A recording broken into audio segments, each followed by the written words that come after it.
Kane, you're so tall. Oh, this hood? Yeah. That's all I know. And Dodgy Bank.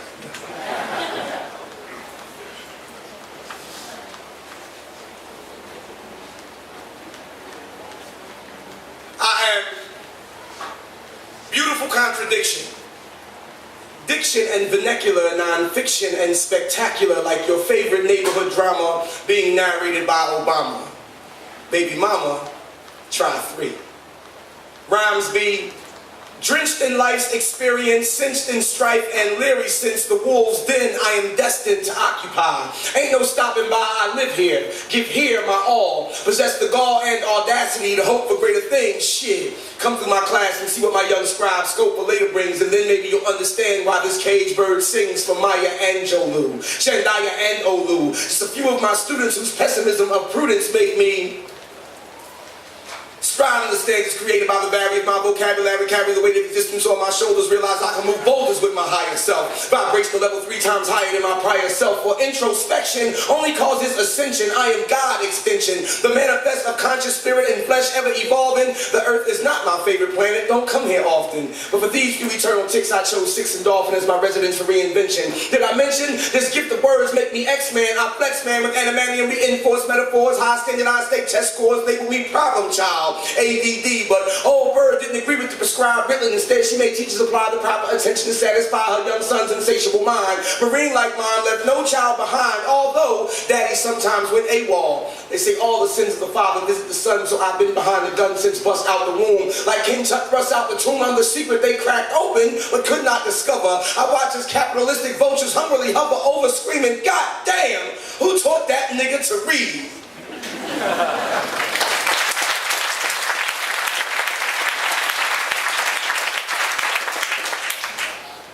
Y'all good? Yeah. Everybody's cool? Yeah. Please give it up for Nova Kane and G. And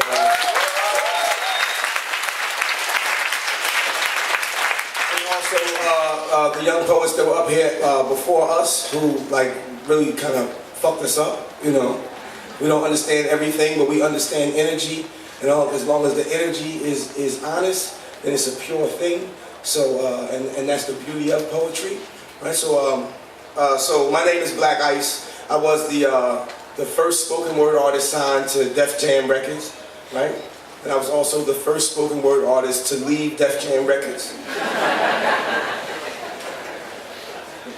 So along my path of discovery, I was hanging out with Russell Simmons, and I had all this brand new Fat Form shit, you know.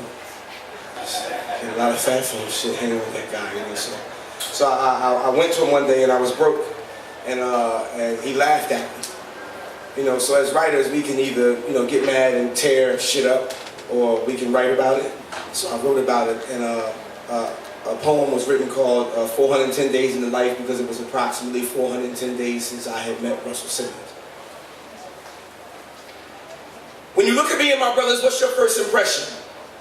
Does the sight of us leave you guessing, or do you understand the stressing? The aggression. The look of no hope on me and my niggas' faces, like the Lord overlooked us when he handed down his graces. You see, embraces fall short on the numb tips of street entrepreneur fingers, still stuck in the walls of the project halls where the coke smell still lingers. External blings is all we can be, because on the inside we've been given nothing to shine on. And the record deal's harder to get than coke, so my niggas get their grind on, because the TV tells us, aim high, nigga, make all goals lateral. You see, that takes paper that we don't have, so niggas put their souls up as collateral now. Some niggas reclaim them, some blame them, make an excuse to sell them. But when a nigga goes from not doing to doing, what can you tell him? Not to be a nigga? Shit, I got to be a nigga, that's how I pay the bills. And I'm gonna do that whether I got to sling this coke or exploit these rhyme skills. See, America makes you an opportunist, and at the same time they institutionalize you. So the fact that niggas get big record deals, big money, and then go to jail shouldn't surprise you. That's what lies do.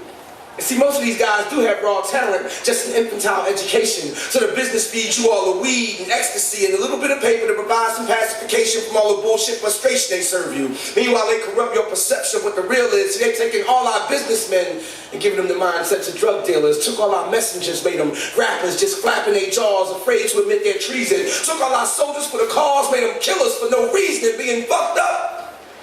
Well, that's singing season, so if you're negative, you're positive. And if you're positive, you're called a hater. But I maintain control of my soul, because I know it gets greater later. And I told you on the last show, shit, nigga no hater. I just know what the truth is. Been intertwining this pudding for about a year now, so I know what the proof is. See, it lies in these midtown Manhattan skyscrapers where former hustlers like myself sign papers and pull off fucked up capers like 16 infamous stars at a time. They got us chopping and bagging and serving that shit to niggas 16 bars at a time. Now, the crime is undetectable by the feds, because in the heads of our kids is where the track is. And music is potent, it's straight to the soul, so it's much more addictive than crack is. Now, the high is just an illusion, all lies in confusion, but to feel that rush just once, my young bucks to go through it. So in essence, they still flooding the streets with the thugs, drugs, and killing. They just use these record labels to do it. Taking our heartfelt demos, putting us in limos, trying to fuck up divine direction. But young black men have been trained to chase money and pussy.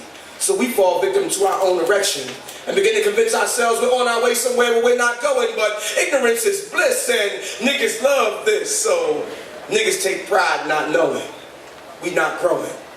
Nigga, I give a fuck how slick you flown if you ain't showing none of these kids or add nothing positive to the earth. Black ice been destined to touch the world ever since I was born. To be real, fuck a record deal.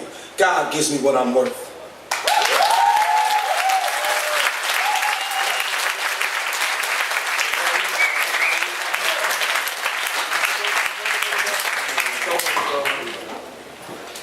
Okay, so in America right now, in the inner cities of America, there's a big prison pipeline thing happening where the government and the powers that be are shoving more money into the building of prisons and taking money away from the educational systems.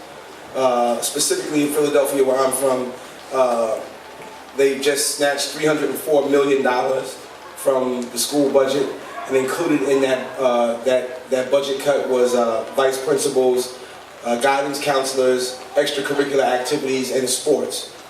So, basically our children will be left with nothing to do. And at the same time, they approved a $400 million budget for the building of a new prison. And in Pennsylvania, we have more prisons than any other state in the United States. So there's a definite pipeline thing happening. So this poem is in reference to that, and it's called Imagine. And it wrote, so what happens in neighborhoods where the self-esteem has been overshadowed by the decay and the children no longer play the way they used to? Where young boys choose to follow figures that had no father figures, a place where lies have been reduced to mere names on the nigga wall. A lot of dead shames on the nigga wall, because most of my childhood friends died over some dumb shit. It's like we all on some slum shit. Whatever happened to that, we shall overcome shit. Where I'm from, shit. They done took away boys clubs and neighborhood sports. It's a place where little boys put on jerseys and shorts, dream big about stardom on fine hardwood courts, but awake to the harsh reality of a stripped, unfinished inner city floor where life splinters. Cold winters are sheltered by crack houses instead of recreational centers, and they claim to not have the paper to keep open for operation. The deconstruction of the black family has been in perpetuation ever since Willie Lynch set his theory in motion. Decharacterization was his sole promotion. Therefore, if you take the basketball out of his face and put the coke in his place, he'll still score. What's a young boy to do when he doesn't want to do wrong, but there's a lock on the right door? When he has the heart of a soldier, the aggression of a prize fighter, but no one's taught him what to fight for. See, most of our families are fatherless and quite poor, so we miss out on meals as well as kisses and hugs. You got the audacity to cut the funding for the facilities that keep us off the streets, then ask us why we sell drugs. But imagine if we put down our dice and guns, picked up our daughters and sons, and put a little love right there where the hate is. Imagine if we had the chance to become accountants before being taught what the difference between wet and dry weight is. Imagine if these little inner city kids had the same type of schools that these rich kids have way out there in the sticks. Imagine if we had the chance to learn chemistry for real before we learned how to whip 7.5 out of 6. Imagine if that little black girl could go to that dance school for free and learn to love the dream of that Broadway show. Imagine if she wasn't forced into a game where you assume a filthy name and put your soul and your ass up for show. Imagine if she was taught to love herself, imitate no one, demand and demonstrate respect when she walks through the door. Imagine if she watched the telly and saw herself during the primetime hour instead of the 4 o'clock video whore. Imagine.